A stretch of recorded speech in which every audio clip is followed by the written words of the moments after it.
And emotionally, it's been even harder. A long time coming, but it's such a special place.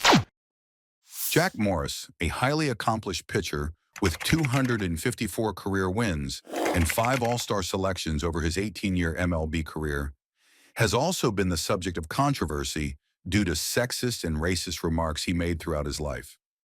While his legacy is marred by these comments, he remains a key figure in baseball history, notably for his pivotal role in the Detroit Tigers' 1984 World Series victory, where he was named Series MVP. Before we proceed, please take a moment to subscribe to the channel. Oh, and while you are at it, hit that like button. Back in 1990, Morris found himself in hot water for a sexist comment he made to a female reporter, saying he didn't talk to women unless they were on top of him or he was on top of them.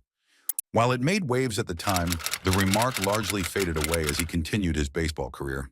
Then in 2021, controversy flared up again when Morris imitated a Japanese accent while talking about Shohei Ohtani during a live broadcast.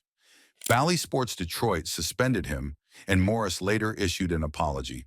Together, these incidents have sparked a larger conversation about how offhand remarks, both past and recent, can affect a public figure's image and legacy.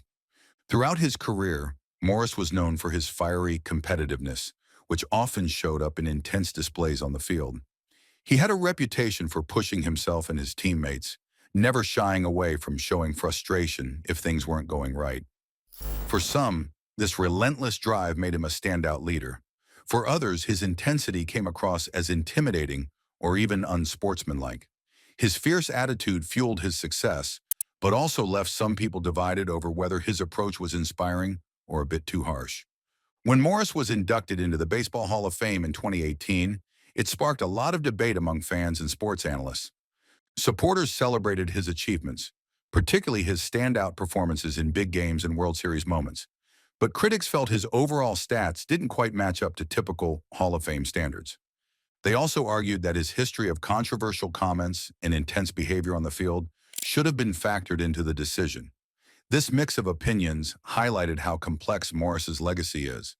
Morris, a standout MLB pitcher, began his baseball journey at Highland Park High School in St. Paul, Minnesota, graduating in 1973. He went on to play for Brigham Young University before being drafted by the Detroit Tigers in 1976. By 1979, Morris had firmly established himself as a key member of the Tigers' starting rotation. That year, he posted a strong 17-7 record with a 3.29 ERA, quickly becoming the ace of the team. Throughout the 1980s, Morris was part of a powerful group that helped the Tigers become a consistent contender.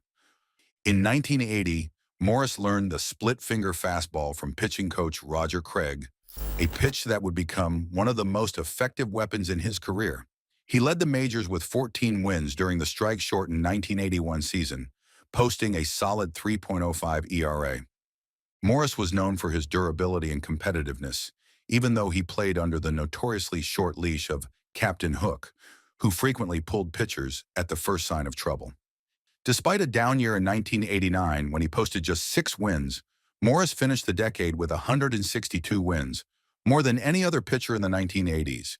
Morris's final season with the Tigers was in 1990, a year in which he lost a career-high 18 games, but still led the team with 15 wins and 11 complete games. Overall, as a Tiger, Morris had a 3-1 postseason record with a 2.73 ERA, solidifying his place in the franchise's history. In 1991, Morris signed with his hometown team, the Minnesota Twins, and quickly made an impact. He had a strong season, posting 18 wins with a 3.43 ERA, and took it up a notch in the postseason. The Twins won the AL West, and Morris dominated the ALCS, winning both his starts against the Toronto Blue Jays. In the World Series against the Atlanta Braves, Morris was exceptional. He started 3 times, going 2-0 with a remarkable 1.17 ERA, including an unforgettable performance in Game 7, where he pitched 10 shutout innings. His effort led to a 1-0 victory for the Twins, thanks to Gene Larkin's walk-off single, and earned Morris the World Series MVP title. He joined Sandy Koufax as the only 2 players to win the Babe Ruth Award twice and set the record for the most wins by a Twin in a single postseason, with 4. After his stellar 1991 season, Morris joined the Toronto Blue Jays on a 2-year deal. In 1992, he posted 21 wins for the second time in his career and received plenty of offensive support, though his ERA was 4.04. The Blue Jays made it to the World Series, once again facing the Braves. While Morris struggled in the postseason, finishing with a 0-3 record and 2 losses in the World Series, he still picked up a third World Series ring as the Blue Jays won in 6 games. The following year, he won a 4th ring as the Blue Jays beat the Philadelphia Phillies to claim another championship. Unfortunately, Morris had a difficult 1993 season, finishing with a 7-12 record and a high ERA of 6.19, and missed the postseason due to injury. During that 1993 season, Morris made history on April 6th by starting his 14th consecutive opening day game, a major league record that still stands. This feat highlighted his longevity and consistency as one of the most durable starters of his era. In 1994, Morris joined the Cleveland Indians, ending the strike-shortened season with a 10-6 record and a 5.60 ERA before being released. Later that year, he signed with the Cincinnati Reds, but retired in spring training. In 1996, he briefly returned to baseball with the St. Paul Saints in the Independent Northern League, going 5-1 in 10 starts with an impressive 2.69 ERA before retiring for good. Throughout his career, Morris's powerful split-finger fastball helped him, but it also contributed to his leading the league in wild pitches 6 times. He ended his career as one of the highest-paid pitchers of his era, ranking 8th in baseball history with 206 career wild pitches. Morris has built a successful broadcasting career since his days as a major league pitcher.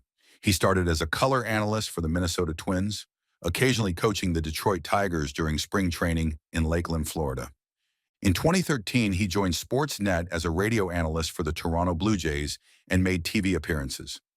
Later, he became a pre- and post-game analyst for the Twins on Bally Sports North and worked on their radio network. In 2015, Morris started as a part-time analyst for the Detroit Tigers on Fox Sports Detroit. This unique setup allowed him to split his time between the Twins and Tigers broadcasts. Though he stopped doing Tigers telecasts in 2017, he returned as their color commentator in 2019. Morris's journey to the Baseball Hall of Fame was not straightforward, and he faced years of close but ultimately unsuccessful votes before his induction. Eligible from 2000 to 2014, he started with less than 30% of votes, slowly gaining traction as fans and sports writers began to recognize his impact. By 2012, he was at 67%, just shy of the required 75%. When his last ballot year in 2014 ended with 61.5%, many wondered if he'd ever make it. However, the Modern Era Committee elected him in December 2017, leading to his 2018 induction, alongside former Detroit Tigers teammate Alan Trammell. Morris's .390 career ERA remains the highest of any Hall of Fame pitcher, and he holds unique records, like having the fewest regular season at-bats among inductees. This was due to spending his entire career in the American League after the designated hitter rule's introduction and before interleague play began. Remarkably, he had just 1 MLB at-bat, a rare 9th-inning appearance in 1987. Well, that brings us to the end of today's video. Make sure to subscribe to Baseball Icon so that you never miss an update.